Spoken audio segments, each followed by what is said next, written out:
Esse vídeo eu fiz para comentar a atividade individual 1, naquilo que eu considero mais conceitual, mas vamos definir qual é o problema que é posto por aquela atividade. A atividade consiste em propor duas situações diferentes que contêm uma interface planar. No desenho eu tenho a representação de um plano nessa região, nos dois casos, cortando o plano da imagem, então ele é perpendicular ao plano da imagem, e ele divide duas regiões volumétricas semi-infinitas, nas quais na primeira situação você tem vácuo e na segunda situação você tem condutor e vácuo. No item A pede para você calcular o campo elétrico nos dois casos e comparar o resultado, o que já é feito no item B, se houver diferença, qual a razão da diferença, se forem iguais, em que situações, se eles são iguais aqui, aqui ou aqui. O problema é resolvido usando a lei de Gauss, considerando que as densidades superficiais de carga são dadas por uma constante. Então a gente tem densidade uniforme e constante de cargas na interface.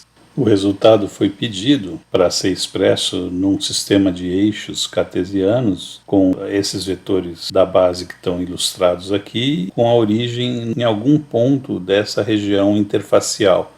O resultado, o que sai pela lei de Gauss, são esses aqui. Portanto, é um resultado que depende da variável x, das variáveis espaciais nesse sentido. Ele inverte o sinal do campo quando você atravessa essa região de x maior que 0 para x menor que 0, x sendo a variável que denota um deslocamento perpendicularmente a esse plano. Neste caso aqui do condutor, você pode interpretar que a lei de Gauss acabava dobrando o campo do lado direito para manter o mesmo fluxo. Afinal de contas, qualquer superfície fechada que você escolher aqui, se for a mesma nos dois casos, vai ter a mesma carga dentro delas e, portanto, vai impor um fluxo idêntico nos dois casos. E para que isso aconteça, a contribuição no segundo caso sendo apenas por um lado da superfície gaussiana, acabar sendo o dobro. Mas a pergunta que fica é assim, bom, se eu fizer uma integração, eu obtenho o mesmo resultado. Eu posso partir, por exemplo, do campo de um disco. Você tem um disco circular e quer calcular o campo elétrico aqui nesse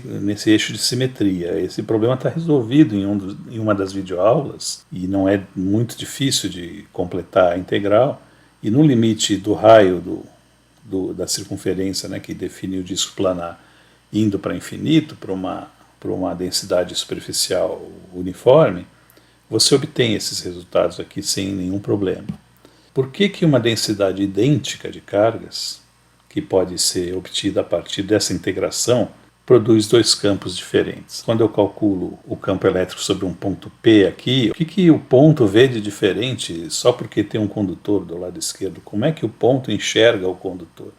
Você, quando tem objetos infinitos e campos que vão sem decair até o infinito, que é o caso desse aqui, né? Porque, veja, esses campos são constantes e eles são os mesmos em qualquer distância que você tiver do plano. Isso já é alguma coisa que não soa muito natural. Os objetos que a gente encontra no dia a dia são finitos. O uso prático dessas situações é quando você tem planos bastante grandes em relação à distância que você vai se afastar ou se aproximar deles. Como é que eu incluo um condutor? Esse ponto está vendo só essa densidade, mas como é que você conseguiu anular todo o campo elétrico que estava do lado esquerdo? O que a gente fez, a não ser dizer que tinha um condutor aqui? O que o condutor faz? Tem duas maneiras de encarar a resolução que vai ser compatível com a integração. Na primeira situação, você tem vácuo dos dois lados e campo dos dois lados. E você se pergunta o que eu fiz para que, quando eu coloquei o condutor aqui, esse campo dobrasse de tamanho. Parece que o lado direito não enxerga o que está do lado esquerdo. E isso é verdade? Bom, você, quando faz isso, você introduz um vínculo muito forte no problema e um tanto arbitrário. Se você quer fazer o problema por um método mais essencial, que é a integração, isso é equivalente a resolver a equação de Laplace nas regiões que não tem carga e depois implementar as condições de contorno. Para aqueles que têm interesse em matemática, eu vou só mencionar isso aqui, não vai ser usado nessa solução, mas a solução que você encontrar para um problema equivalente, ela é única e garante que é a solução correta pelo teorema da unicidade da equação de Laplace. Eu estimulo aqueles de vocês mais interessados que consultem sobre isso. Voltando aqui ao caso do condutor, o que aconteceu? Aconteceu que para você resolver, então, usando densidades, você precisa usar a densidade que produz o problema que você está propondo. O que seria isso? Você faz assim, você não fala mais em condutor dessa forma arbitrária. O condutor vai dar a região de campo nulo. Mas como ele faz isso, né? Então, uma das maneiras é você imaginar que você não tem um condutor infinito na direção X, mas sim um condutor espesso, da maneira que eu estou desenhando aqui, com densidade idêntica aqui. Vamos supor que a espessura seja L. Nos dois lados, o campo é o dobro. É o dobro de uma única. A distribuição infinita e planar produz um campo uniforme que vai até o infinito com o mesmo valor. Essa distribuição produz um campo que soma, né, que se adiciona ao campo desse lado aqui e que se adiciona ao campo desse lado aqui, mas aqui uma produz campo num sentido, a outra produz campo em outro sentido, de maneira que o resultado é zero. Então eu tenho campo nulo. Se eu te der um condutor com espessura L, duas interfaces infinitas, e te disser que uma das interfaces tem densidade uniforme de carga sigma, você automaticamente já sabe que a outra interface também tem uma densidade de carga sigma. Por quê? Você parte da seguinte consideração: imagine que o condutor está neutro, não tem nenhum excesso de carga nele.